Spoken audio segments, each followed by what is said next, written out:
Welcome Thank you. to Aha. This is love and friendship. I forgot. This is love and friendship, and we have an amazing guest who you might not believe, but eventually he's going to grow on you. He's going to be with us for an hour, and he's going to talk about. He is a medical or was a medical doctor and had an amazing healing experience. And he's going to share it with us. And introduce yourself to the audience if you like. I would. Hello, everybody. My name is Dr. Rod Chelberg. I'm from Bangor, Maine. And I've had some really wonderful mystical experiences after some changes in my life. And I'd love to share them with you.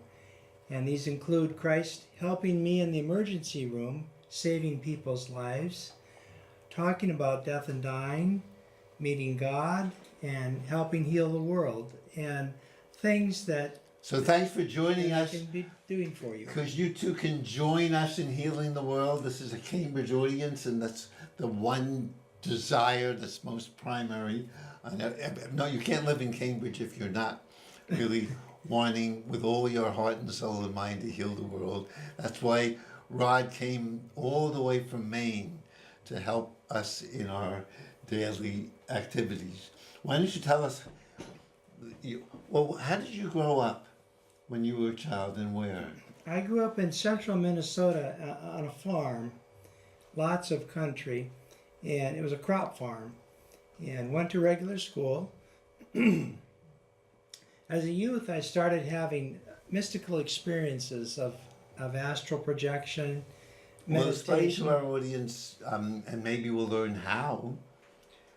I love astral projection. I'd like to go to the White House and love our president with the love that is in this room. Let's give you real love, because you could then it's so much fun to be a loving president. So maybe you can teach us, how do you do this astral projection? Well, tell us what it was like first. Well, it started with the song Moody Blues, Floating. And I thought, I wonder if I can float among the stars. And I laid down on my bed, and it was a matter of a dark room and controlling my breathing and getting my breathing quieter and softer and softer. And then I started to float. And that's all it needed. That's all it Did you hand on heart, or nope? I I'm just going to breathe. I just laid in bed and I can begin to feel it now. It's It's been nice knowing you, but I'm leaving now. Thank you. Yes, This is yes. a great tip.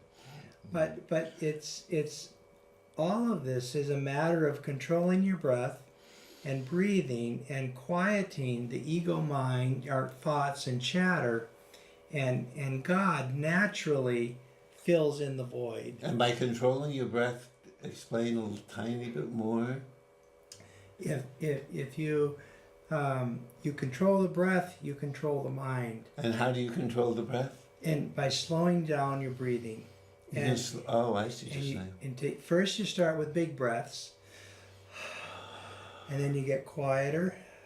I want you to be doing this at home. We know, this new modern technology. We know if you're just watching, we want you to be doing it, or else you're going to have to join us in the show If next you week. can control your breath, you can control all of your emotions, you can control your reactions, you can control fear, and you become able to think.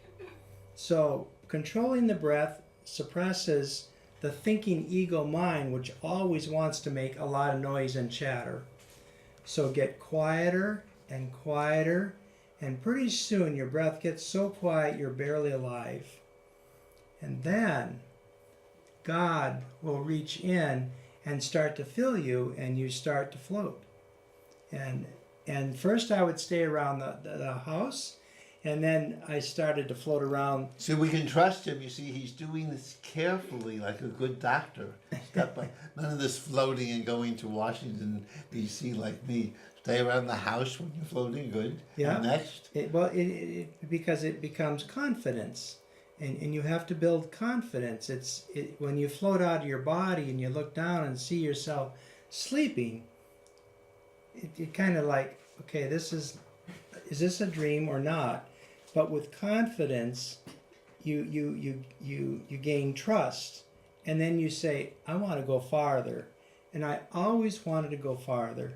So I started going around the farmyard, and then I started taking trips. And I went to Paris, and I can see very clearly in my mind the cafe, the Eiffel Tower. I can see the people. And this is very inexpensive travel. It is and no visas and no security checks and wands. It is beautiful. So this is not just a spiritual show. This is very practical. Yeah. For your next vacation, Paris is within your possibility. It Slow breathing. It is. So I did that. Can you do good things for people while you're out of the body? You can. Can I go to our beloved president and encourage him to be like the people in this room, more loving and kind? All minds are joined, and yes, I can go to Trump, I can go to anywhere in the world, and I can just let, there's a deep love here that once that ego is quiet, and that love flows out of you. Oh, and if he feels this deeper love, maybe he won't need to be getting it all the time. He's in darkness. Yeah. And if he sees light, he goes, I can find liberation. Oh my, we are changing the world as you're watching us. I'm going to try this tonight. I've always wanted to do that. Well, with Korea, okay, I went into a meditation, and I let that white light of love just flow. I stand with the rod, my concept of an ego body. I stand to the side and I say, God, it's your will. Wow. And I don't tell him what to do. It's not you didn't choose Paris? You just were surprised? It was a surprise. Oh. But other trips where I did choose. Oh, you can choose. Oh, yeah. And, but with that conference, I was there in a form of awareness. No body, no auras, but I am aware. And I just let this tremendous love flow to all these people. And it didn't matter if they're evil or good, black, white, man, woman. That love flowed to everybody. Oh, I want to do this to Washington, D.C. It is beautiful. Maybe we can change the Senate and the cabinet and our president. It is. Because once you experience this love, you become like the people in our audience. You become kind and good and powerful and helpful and happy. Well, God does not speak in human language. God speaks in love. So. But you do hear words, though. Yes, that's. I call that the Holy Spirit because we like different names, but God, Christ, Holy Spirit, I am that I am. I was born, in a Christian tradition. Those are the words I learned. Oh, what? Because we should go back. We were telling your story. So what? As you're a farm boy, and you're floating, they're teaching you a particular religion. Well, it's Catholic. They teach you. Oh, it's a Catholic religion. Mm-hmm. And you're a good Catholic. Mostly, which means I didn't get caught. Oh, what didn't you get caught doing? The story's getting more and more interesting, folks. Well, I lit the barn on fire. Wow. None of this little... No, I don't mess around. No. The whole barn? Well... How old were you? Maybe 7. And you did this because? Well, I thought I had a model airplane. I wanted to see what it would look like when it was on fire. So I poured gasoline on it. Oh, and then lit it. And in the barn? In the barn. Oh, you didn't realize that the whole barn would go? No, I didn't. Oh, you were kind. You wouldn't. I had gas on the floor, gas on the hay, and I lit this thing. It exploded in my hand, so I threw it up, and it landed on the gas can. And suddenly I had flames everywhere. And you survived?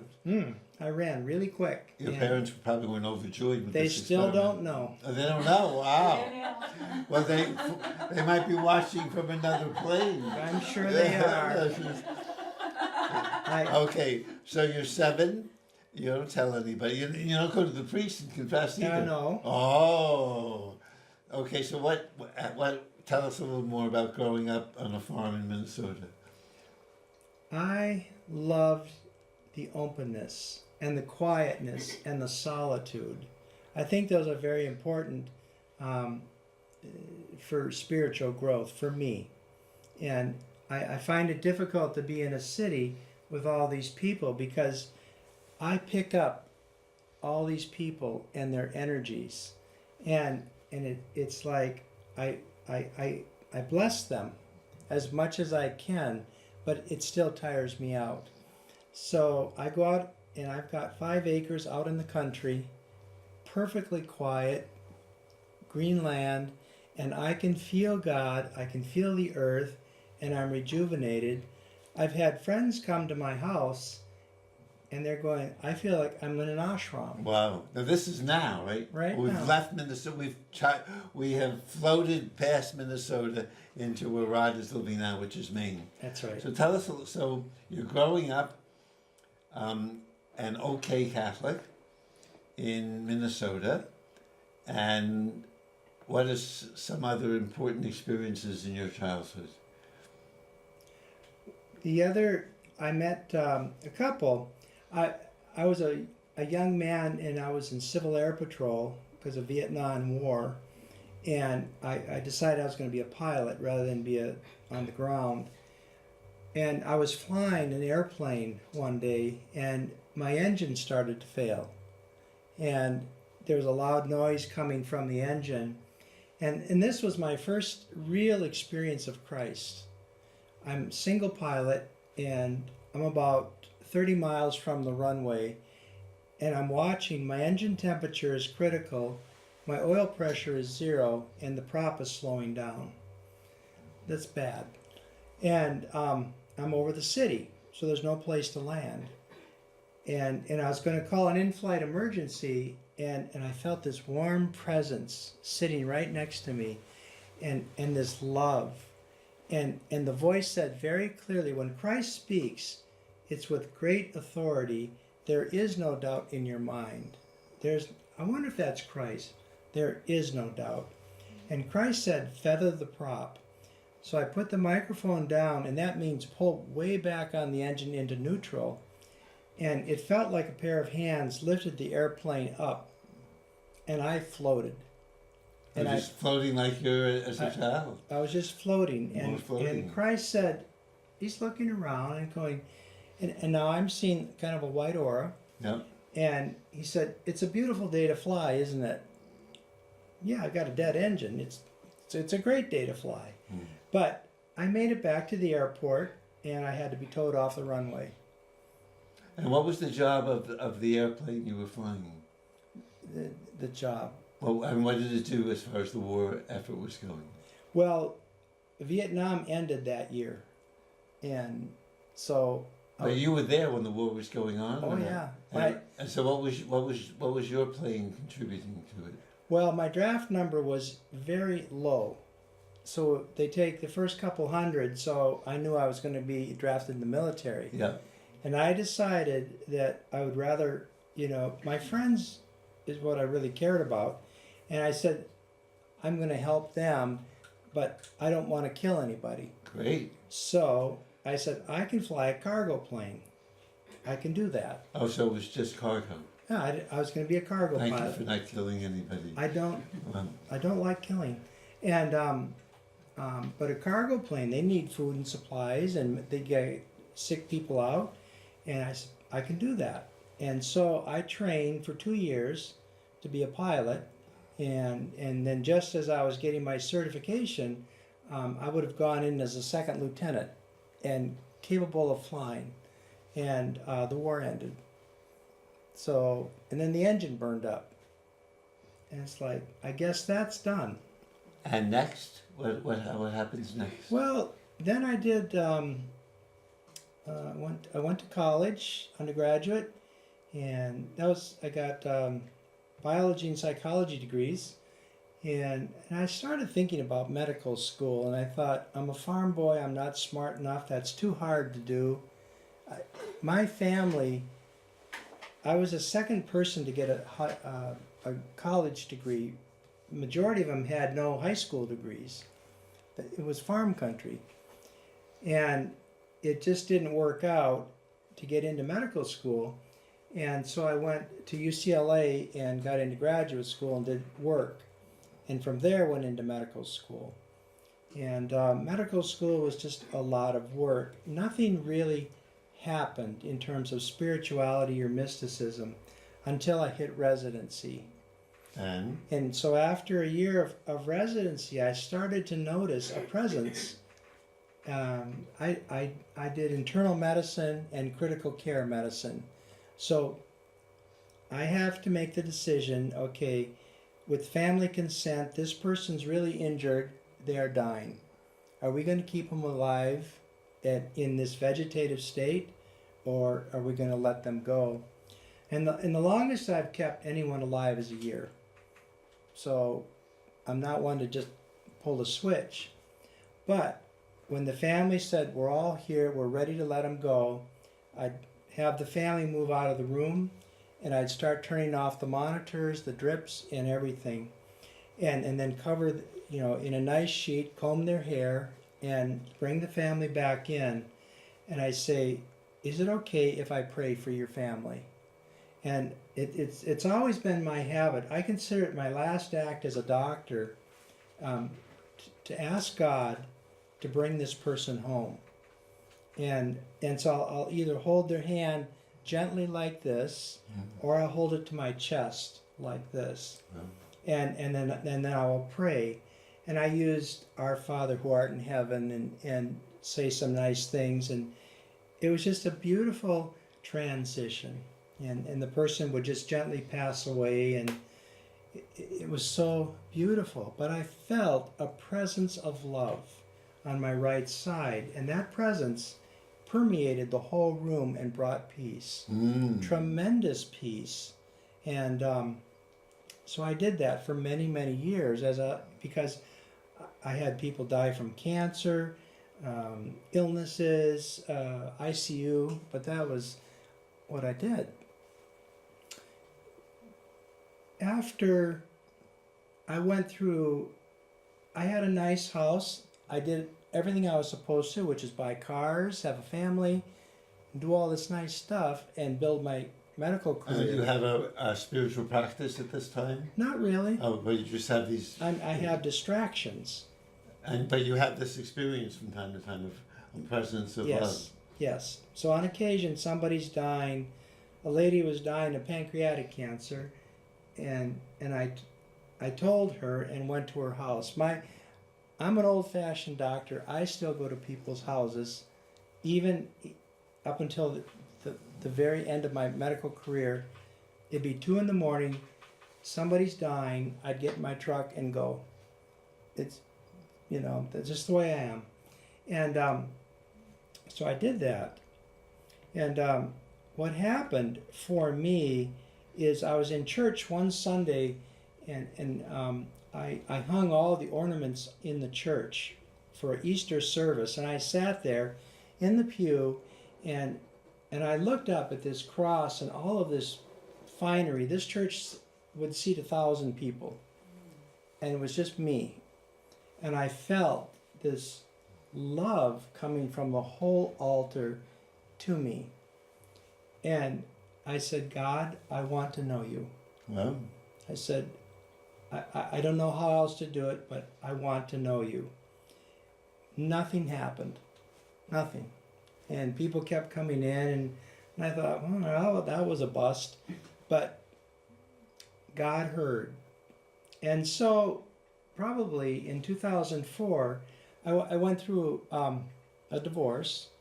I lost everything in 3 months. I lost my children, my wife, and friends. I was at the time the medical director for St. Joe's Emergency Room.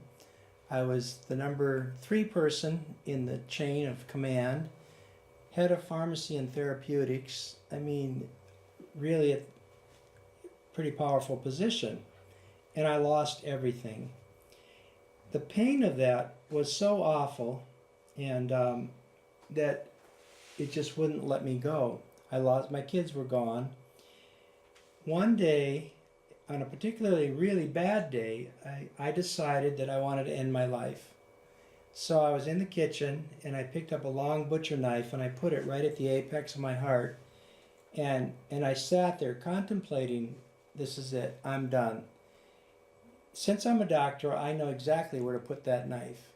There's none of this back and forth business. That's painful. One good thrust, I'm done. So you're going to live 15 seconds. That's it. In that moment of contemplating, I felt again that warm presence of love. Wow. And it said, let's go for a walk first. So I put the knife down and I went for a walk and I felt this presence right here, just like you. Mm-hmm. And A person? I like or just a presence? a presence. Oh, but it wasn't like a human No, being. It was just, no human. just energy of love. An energy of love. I didn't see any auras, but it's like you can feel my presence, I can feel yours. Yes. And I got back to the house and I was still very upset. And I brought the knife back to my chest. And Even though you had felt that presence. I of did. love. I did. Because? Probably because I was in so much pain, I could not fully hear the message. So Christ said to me in a much more forceful voice, let's go for another walk. And this time he talked to me. And he put his arm around my shoulder like this. And I could feel it on my shoulder. And he said, you are going to get custody of your boys. And they're going to need you very soon. So let's re-look at this. And I felt such tremendous love. Wow. And I broke down and sobbed. I said, I can't do this anymore. I can't live like this. I need help. And Christ said, okay, you're going to get help. In that instant, everything I looked at became scintillating gold white light. It was just stunningly beautiful. Went back to the house and tried. What does that mean? So if I look at all of this, you see all the colors? Yes. All right. Imagine everything you're looking at is now white on white and glittering gold. So I wouldn't see these You don't wonderful audience members? I would see everybody, but they become white. Their divine essence. So I would miss Vicky's yellow. You would not see the yellow. You see her purse is white? Yeah. It's brilliant white. So would I still see Vicky in white? Yep. Well, that's a fair trade. Air is very light. Air is very light. The room. Oh, I see. The room is very dark white, brighter white. Oh, I understand. And there's flecks of gold. And in other words, God is in everything. And what you're seeing is the manifestation of, and it takes your breath away, and you absolutely know it. There's no doubt in your mind that I'm hallucinating, that I'm having a schizophrenic break. I'm seeing with spiritual vision. And so you feel this after your second walk, and that you hear that you will have custody of your children again. And so what do you do then? Well, then it was, I needed guidance, and I found A Course in Miracles for me. And that book... And how did you find the book? Well, I was reading Wayne Dyer's Spirit, because I started realizing I needed... I had to get out of my mind, my ego mind, and I had to read spiritual literature. And so I read that, and he was studying A Course in Miracles at the time. So I started reading it, and it was just like someone shoved this book into me, and it would not let me go. Every day I studied it, and I have a habit. I have dyslexia. So I take a book and I take it apart and have it reprinted and rebound in large print so I can read it. And then I write notes. And I'm starting to hear Christ interpret it for me. And then I started taking 4x6 note cards, so that when I was in an ER shift, you're very busy. You can't sit. I mean, going to the bathroom is a luxury. And so I'd keep it in my pocket. And every I shouldn't say bad, but every problem coming in, I'd put my hand in my pocket. And I said, at least I'm reminded that God is here. And then if I had a chance, I would read the lesson for the day. And it would recenter me on God. That brought me tremendous peace. And then by controlling my breathing and relaxing, a trauma patient comes in, I'm starting to feel the presence of God, and that presence radiates into the room, and everybody's starting to calm down. Well, we have 50 seconds in this. That's segment. it? No, we have another half hour. But Oh, 50 seconds now. Wow, maybe on that note, we're going to be saying goodbye now in another 45 seconds, and we'll be back in 3 minutes for Act 2 of Nice. this miraculous story. We have 25 seconds. Any last words to give to this audience? no? Wow. We can pray. We can remember who we truly are. We are a love. We are a thought of love in the mind of God. That's my prayer for all of us. Amen. Amen, brother.